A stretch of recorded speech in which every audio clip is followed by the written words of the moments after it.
Hello, welcome to the Nigerian Investor Podcast, TNI for short. This is the unofficial podcast of the Nigerian Stock Exchange. I am your host, Mudiaga, and my co-host, Mr. Ibaemi Aye for short. TNI podcast is dedicated to stimulating a renewed enthusiasm among the general public in Nigeria with regards to investing on the floor of the Nigerian Stock Exchange. Ultimately, the goal of TNI is to see many young Nigerians from all walks of life, both at home and in the diasporas, actively participating in the activities of the Nigerian stock market.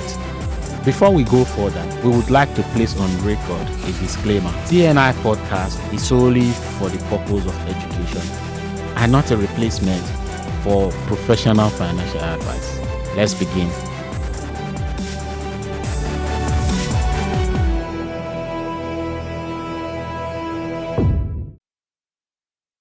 Hello, our dear listeners. Welcome to another episode of the Nigerian Investors Podcast, TNI for short.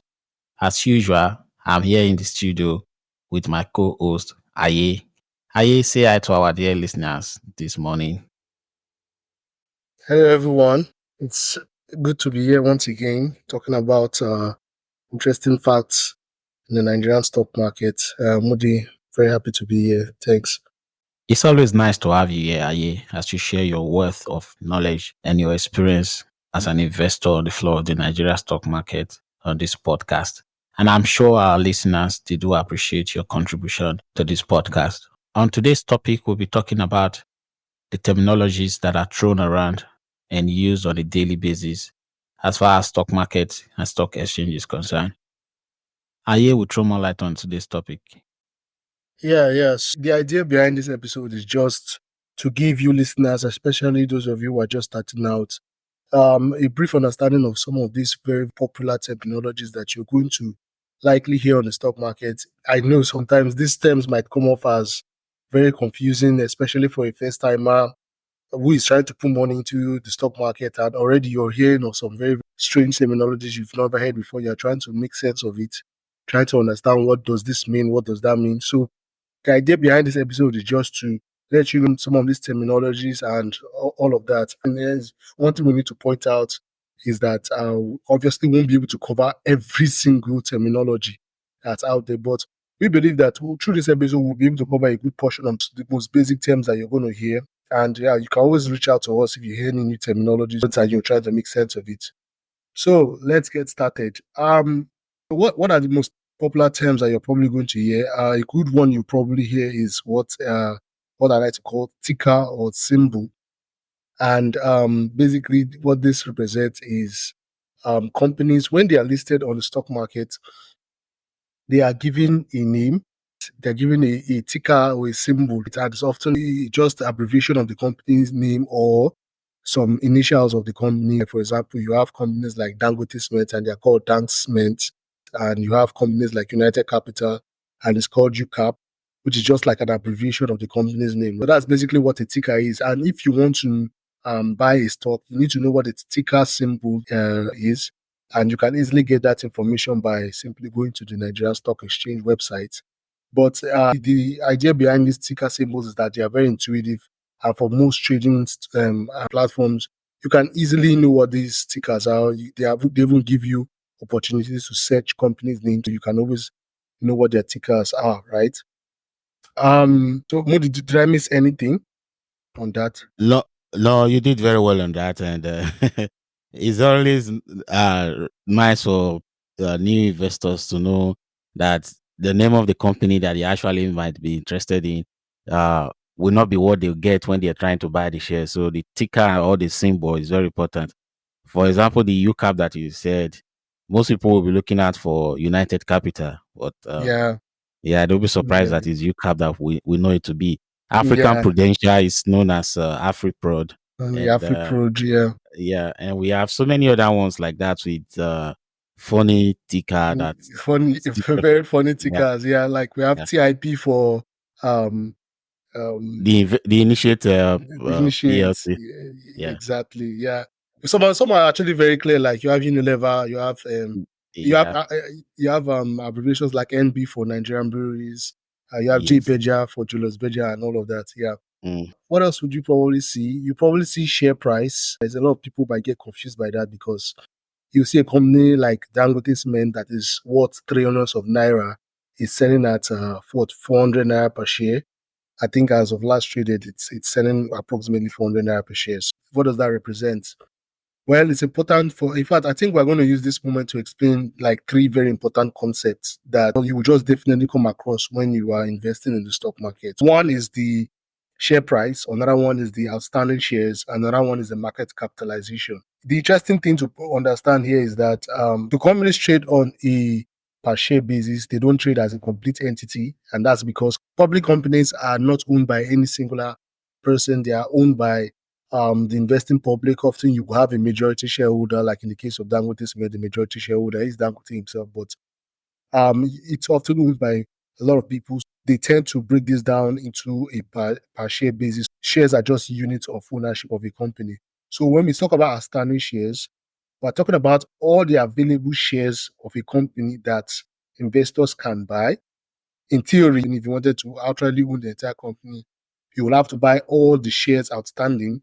But for public companies, no one person owns all the shares outstanding.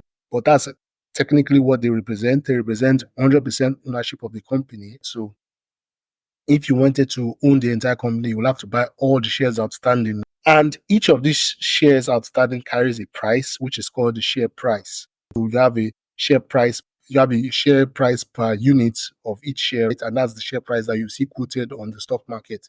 So when they tell you that Dangote Cement is trading at 400 naira per share, that is the price of a single unit of share. And the market capitalization is just basically you summing up all the shares of a company combined. So that's basically a simple arithmetic of a single price of a share times the outstanding shares, and that gives you the market capitalization. So in reverse, you can think of this as the market capitalization is the value of the entire company when you are summing up all the shares, and then a single share carries a price. So if you were Yes. going to get the single price of a share, you just divide the market capitalization by the number of outstanding shares. Yeah. Yeah. Another thing you need to realize about market capitalization is that it fluctuates as the price of the company stock fluctuates. Because the price of the company stock moves up and down depending on the demand and supply. So also the market capitalization. And in Nigeria, on the Nigeria Stock Exchange, we have companies that have market capitalization up to 1 trillion naira. There are quite few companies, but there are companies like that. The implication is that these companies, they generate a large amount of revenue. Because of that, some investors, they look at the market capitalization of a company before they invest. If they see a market capitalization that is growing, that is improving year on year, then they see an opportunity that stock might probably give them something good in return because there is avenue for the stock to grow. And speaking of earnings, let's just go to a quick one about earnings. So you're probably going to hear of things like earnings per share. And what does that represent? Well, companies do make earnings.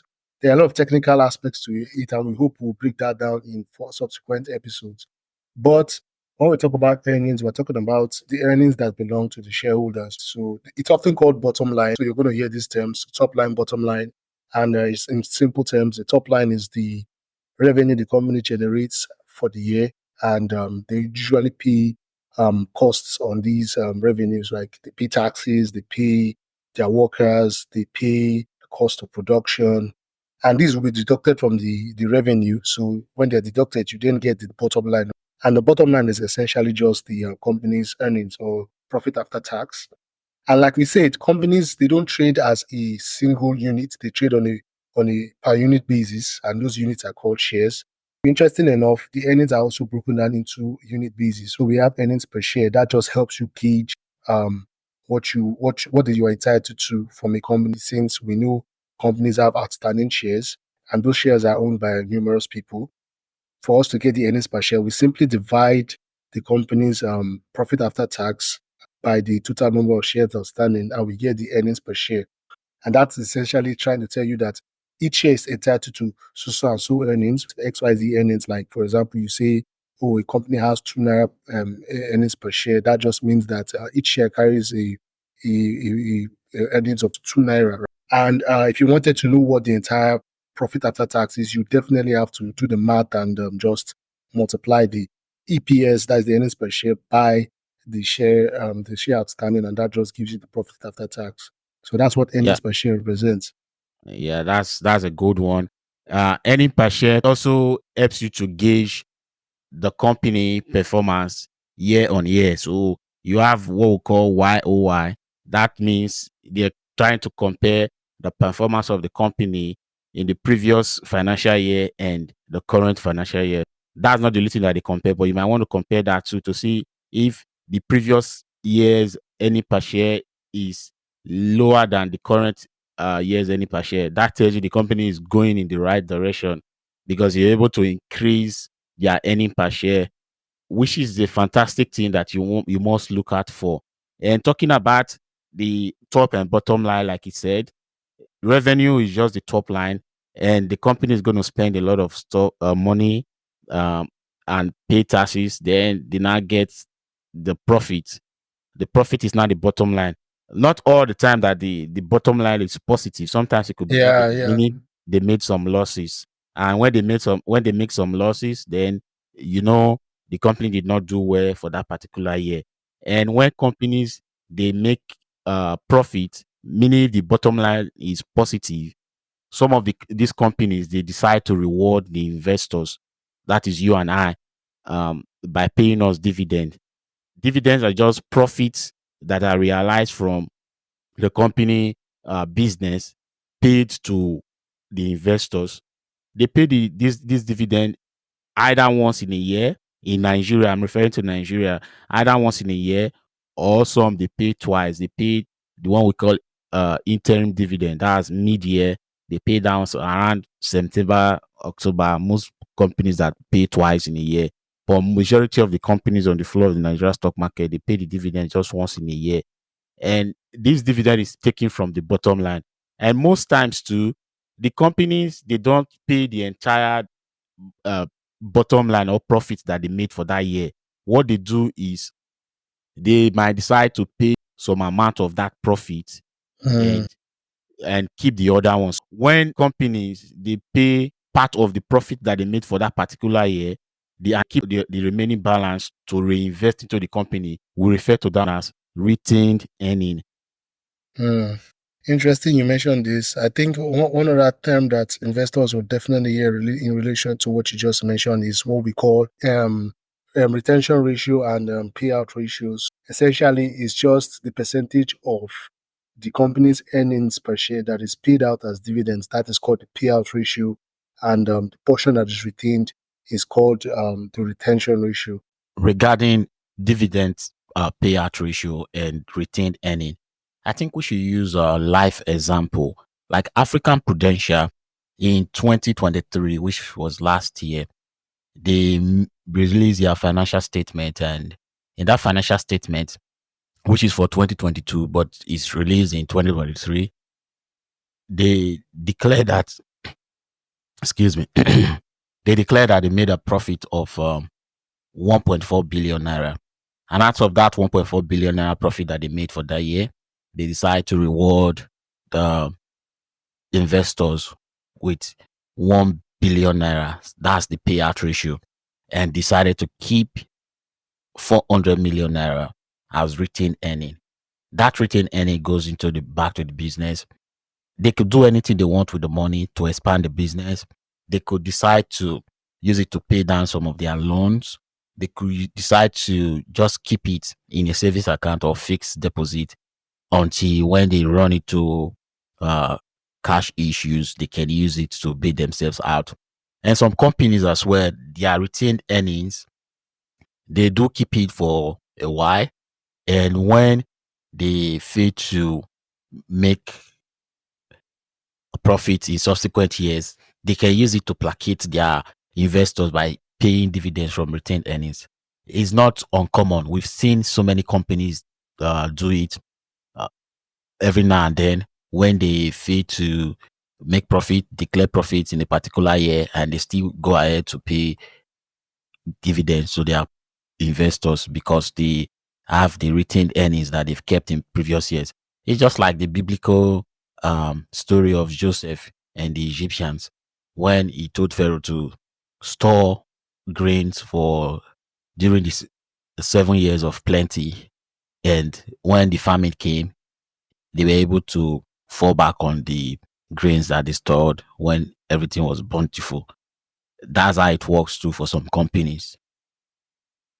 The case of Africa Prudential that he has just now mentioned, the portion that will be paid out is the 1 billion, and the portion that is retained is the 400 million. You want to calculate the payout ratio, it will be 1 divided by 1.4 as retained earnings. So the retention ratio is 30% and the payout ratio is 70%. Of course, this varies between different companies, right? We know most banks tend to pay very conservative amounts out to shareholders, roughly around 25% or 10%, and they tend to retain a lot more.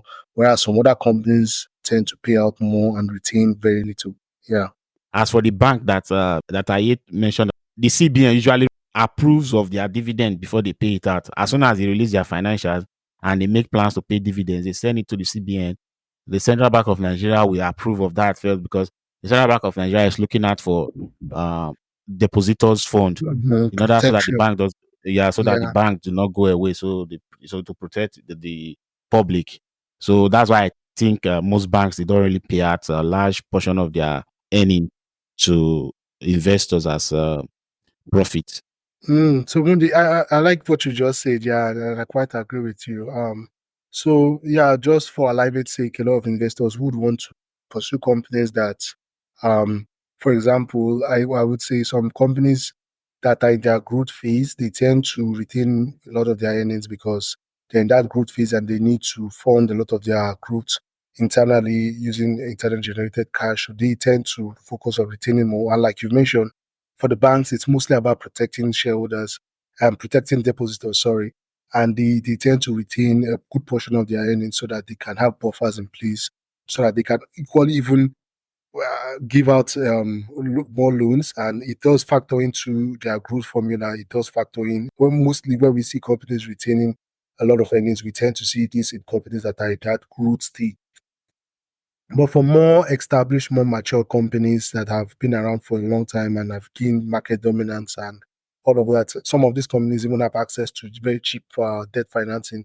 They tend to pay out a good major portion of their earnings. And we tend to see most of these companies are in the later stage of growth. So they don't tend to have a lot of growth happening for them. These are the kind of companies that might have a high dividend yield because much of that depends on the stock price. But yeah, these are more mature companies and they tend to retain very less and pay out more to their shareholders.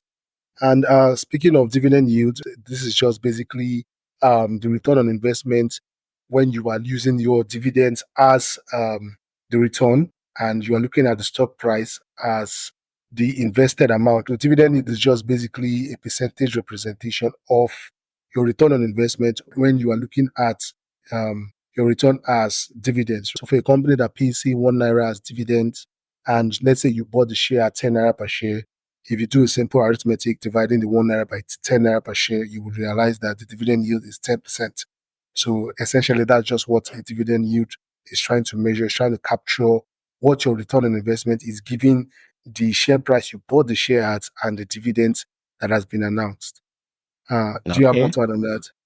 Yeah. Dividend yield is also another metric that people use in gauging their return on investment. There are other means of gauging your return on investment. And dividend yield is also dependent on when the dividend was declared and when your entry price, because the day the dividend is declared might be different from the day you enter into that particular company's stock. Dividend yield, you just have to be mindful of the fact that your entry price might be different from whatever date it was declared. And another thing I want us to talk about is the volume traded. The volume traded is a metric that gauge how much of trade that took place in a particular stock on a daily basis or weekly basis or monthly basis or quarterly basis. So at the end of the close of business, on a daily basis, they release this volume traded. You want to see how many outstanding shares of the company exchange hands on that particular day. It tells you how interested the public are in that particular company. If the volume that was traded for a particular company in a day is not that much, it means many investors are not looking towards that company, or probably the company is not well floated. And talking about floating, the Nigerian Stock Exchange has a rule that a company should be able to float about 20% of its total outstanding shares. This makes uh, the company shares to be readily available. That is what we call liquidity. The float percentage makes the company liquid or illiquid. If the percentage of float is not up to 20%, it means it will be very difficult to get the shares of that company on the floor of the Nigerian stock market, despite people being interested in wanting to buy it. And that will affect the liquidity. Liquidity simply means converting your assets, in this instance, converting stocks to money, to cash. How If easily it the is to convert them to cash. how Yeah. easily to, yeah, that's what we call liquidity. So if there is no liquidity, we refer to it as illiquid. So you might probably be hearing people saying, "Oh, that stock is illiquid." What it means is that if you buy the stock of that company, If you're even yeah, able to buy the stock of the yeah, if you company, are lucky to buy it, yes, and when it's time to, maybe sell. you need, yeah, you need money urgently and you want to sell, just sell a portion of it, and it becomes a problem. Nobody is there to buy because it's illiquid. That's another term you want to get used to acquaint yourself with. They're very important to get used to because you tend to see a lot of stocks rising on the market and people tend to jump in and only to realize that getting out becomes a challenge because there are just no willing buyers. Speaking of these willing buyers and willing sellers, another very important term that you're going to come across while investing in the stock market is what we call bid and ask. And each term just represents a certain segment in the market. Essentially, for a trade to happen, the buyers and sellers have to come to some sort of aligned price where um, the buyers and the sellers are willing to buy at that price, and then that becomes the exchange value of the shares. If about 100,000 units, am I right? When the 100,000 units are Yeah. changes hands, right? That then becomes the new value of the share. So what you need to keep in mind here is that when you want to buy a stock, you are bidding for the stock, but you want to check what others who have the stock are asking to sell their stock at the price they're asking to sell their stock at. You want to use that information to decide how you're going to bid for that stock. You check the top ask that just shows you the highest prices that the sellers are willing to sell their stock. That is the ask. And if on the other hand you have stocks and you want to sell, you are asking, but you want to gauge the price. Others who want to buy that stock are bidding, so you want to check the bid side of the transaction to see what prices that those who want to buy the stock are bidding the stock for, what price they're bidding it at. It's a bit technical, so you just have to know what side of the transaction you're on and what you're checking to gather information.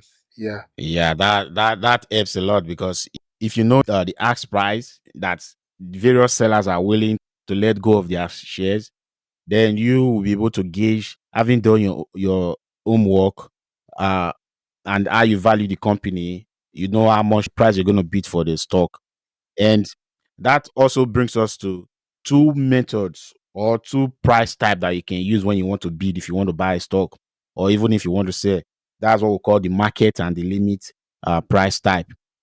When you want to buy a stock, for instance, Access Bank Nigeria PLC, as at the close of market on Friday, it was 19.70 kobo. If you want to buy Access Bank at that price, you can choose the market price, because that's the market price. That's the last price it was sold at. And for a price of a stock to move up or down, there must be a trade up to 100,000 at once to make the price to go up.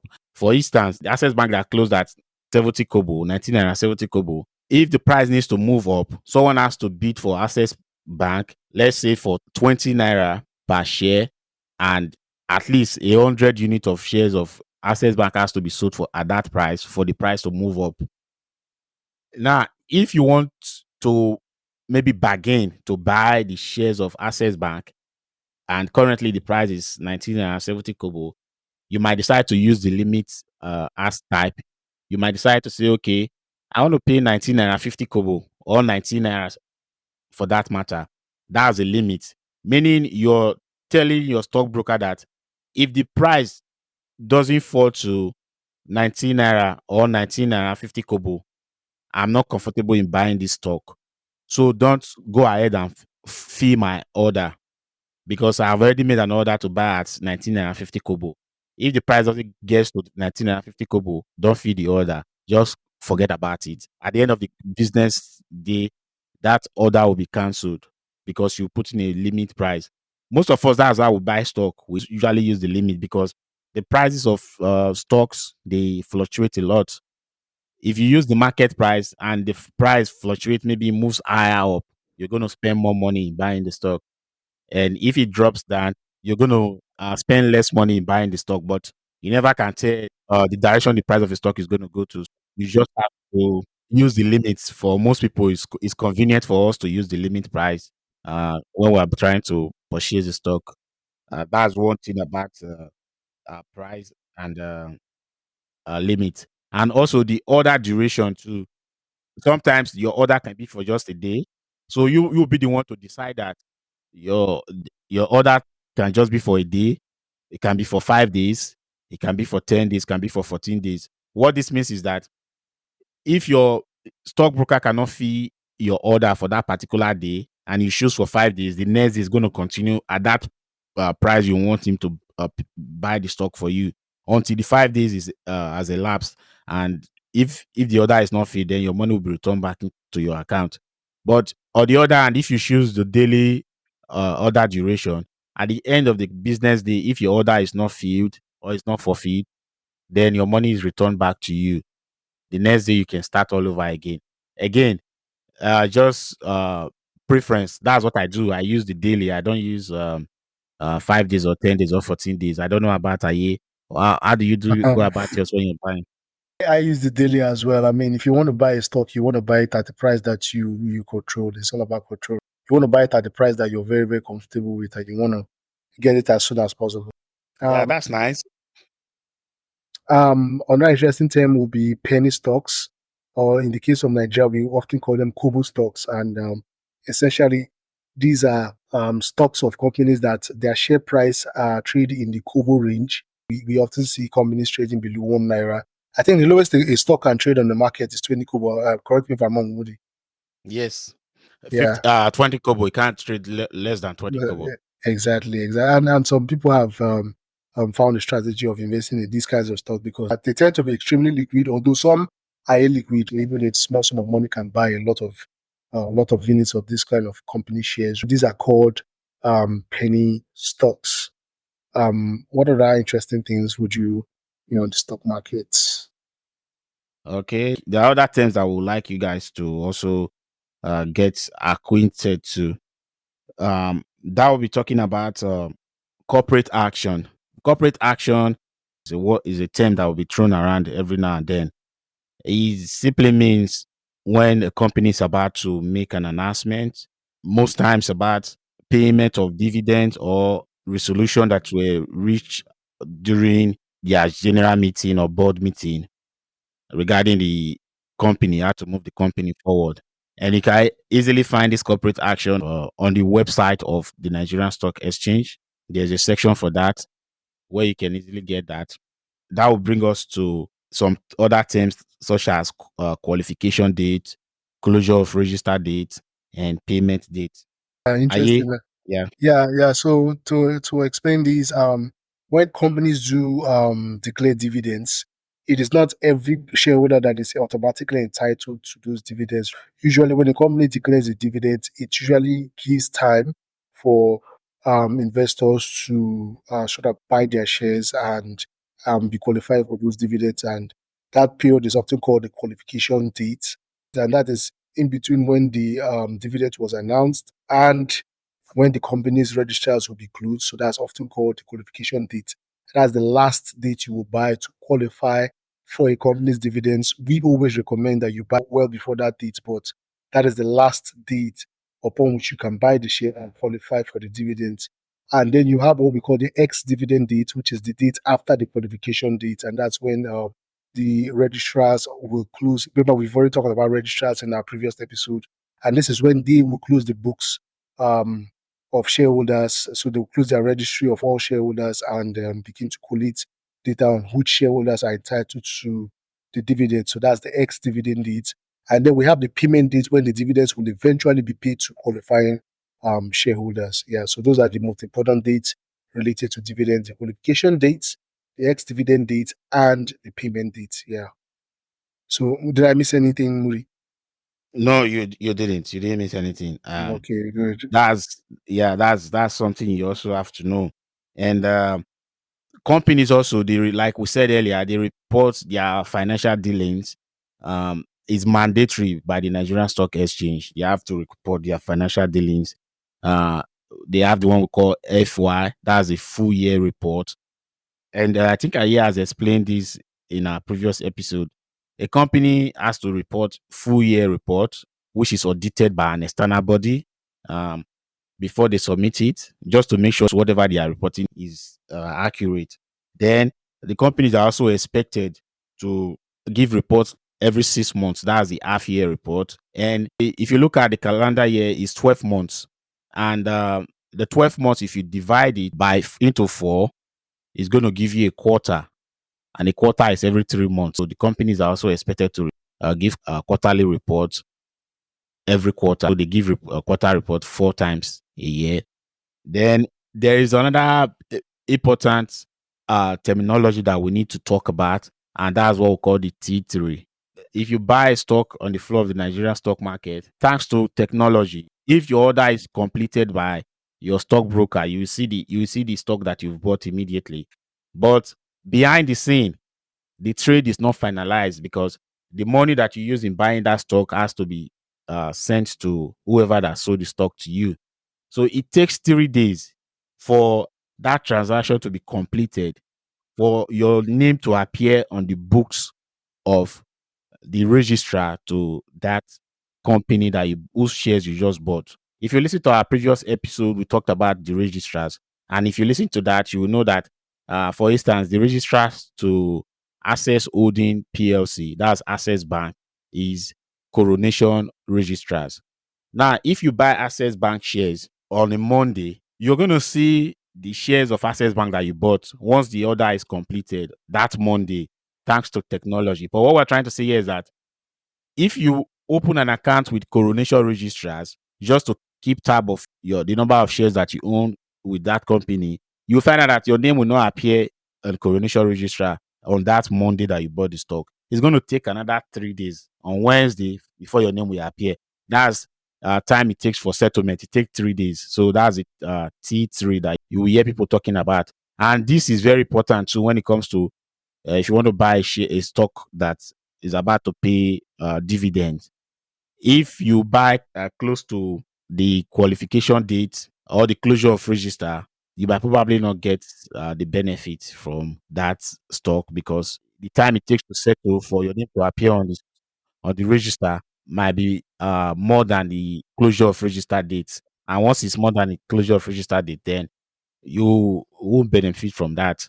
That's one aspect that I want to also mention. Interesting, interesting. Another very important thing that investors will probably hear on the stock market a lot is the bull market and the bear market. So what do these terms even mean? What do they mean? So essentially, a bull market is perceived as a period of optimism where stock prices generally are rising. Generally, I will say generally because during bull markets, you will see some stocks actually drop, but generally you see a good number of stocks rising in the green, basically. We call this the bull market because it's essentially a bullish period, a period of euphoria where stock prices are growing up, a lot of trading during this period. Investors tend to favor this period. Most people tend to get in during this period and they tend to invest in this period. However, we also have the bear market, and the bear market is when generally stock prices are dropping. In this period, also you will see some stock price actually go up, but generally this is where generally some stocks, bull stocks of the market are dropping in price. It's usually characterized by a period of pessimism, investors are not willing to buy, they are willing to sell. So you will tend to see a lot of sell off during this period. And this is often the period where most people tend to avoid the stock market. But ironically, this is often the best period to even be in the market or get into the stock market, right? Yes. And interestingly enough, specific companies do have their bearish and bullish periods. So you will often see those terms being used. They will say your stock is bullish right now, right? Because stock is going up. So a specific company might be going up in price and it's bullish, or it can be dropping in price and it's bearish. Yeah. So you have any more to add to that? Yeah, so the thing that you need to learn from this is experienced investors, these are the time they enter into valued companies that they really value, and they know that these companies are in the long run they're going to make money for them. And this is the time of regret, like you said, for most people, especially the new investors. They will start regretting why they decide to involve themselves in the stock market, and those are the people you see around trying to discourage you not to get involved in the stock market, because they got involved into the stock market when it was bullish. Everything was green. We all like seeing green. And as soon as everything starts turning red, people, that's when they feel like they're losing money. Instead of losing more money, they just want to sell at a loss, at a particular loss that they can bear for that moment in time, which is a wrong mindset, the way to get involved in the stock market. There's a popular saying in the stock market that be fearful when people are very greedy, and be greedy when people are fearful. And you have to plan your trade in order for you to trade your plan.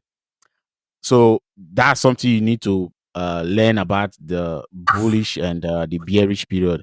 The bull period takes the instance from, if a bull wants to attack someone, it attacks downward, upward. So it uses its on to raise you up, to lift whatever is attacking up. So that's why the word they call it bullish. When it's bullish, everything is going up. If a bear want to attack you, a bear rises up and attack you from top to down. So it comes onto you and takes you down. So that's where the word bear period gets its oath from. So these are some of the terminologies that are thrown around on the floor of the Nigerian stock market. By no means is this this episode exhaustive of all the terminologies. There are so many. There are So many. numerous terminologies. Yeah, and confusing. We don't want to overload you with too much information overload. Uh, we just want to give you the basic ones, the ones that you hear every now and then. And as you continue with what you're doing, you will come to realize that there are other ones that you need to get hold of. And this one will make it easier for you to blend easily, for you to be able to acclimatize to the Nigerian equity market environment. That's what we have for you today. I don't know if Aye has anything to say before we call it a wrap for this episode. Aye? Yeah, so I just want to encourage our listeners. Learning is a never-ending process. We know firsthand from this experience that when it comes to learning, it's always about asking questions, getting answers, and then realizing that the answers you have gotten will only create even more questions. But you get wiser and you get smarter as you move along the way. So I will encourage our listeners that as they go through this episode, even though they see a lot of these terms and some of these terms can come off as very frightening or very complex, please do not be discouraged. Reach out to us, ask us questions. Go to the internet. There are a lot of resources there. You can easily get answers to what these questions are. So I would definitely encourage that for our listeners. Yeah. All right. Thank you, Aye, for that. Thank you, our listeners. We want to also encourage you to continue to listen to our episodes as we roll them out. Share them with your loved ones. You never can tell whose life you're changing by sharing this with them. Follow us on all social media handles. We have our social media handle on the show notes. You can find it on the show note below. We are available on YouTube, Twitter. We're available on all podcast hosting sites. If you don't have access to any of those podcast hosting sites, we also have a website. We share the link on our social media handles. You can just click on the link and it will take you to the website, and you can listen to our episode on our website. You can comment, send us an email. We have email address. You can ask us questions if you're having difficulties with anything. Just let us know. We'll be happy to help you. That's why we are here. I want to thank you for listening. And until we meet again, it's bye from me and Aye. Yeah, bye for me too. See you guys on our next episode. Yeah. All right. Bye. Okay. Thank you for listening to another episode of the Nigerian Investors Podcast. We hope in this episode you've learned something very valuable that you can use in your day-to-day investing life. We also want to encourage you to share our episodes on all social media platforms. Share with friends or family. Never can tell whose life will be changing positively. Our social media handles can be found on the show note below this episode. We also have a website where you can listen to our episode free of charge. For those who don't have subscription to podcast hosting sites like Apple Podcasts, Spotify, and Amazon Music, you can listen to our podcast on YouTube free of charge. We have an email address. You can send us an email if you have any question, any query or contribution. And if you also want to be interviewed, you can also reach out to us. Email address tnipodcaster@gmail.com. Continue to share and like and spread the news to all friends and loved ones. Thank you. TNI Podcast is produced by Aye and Moody. Thank you once more. Until we meet again, have a nice one. Bye.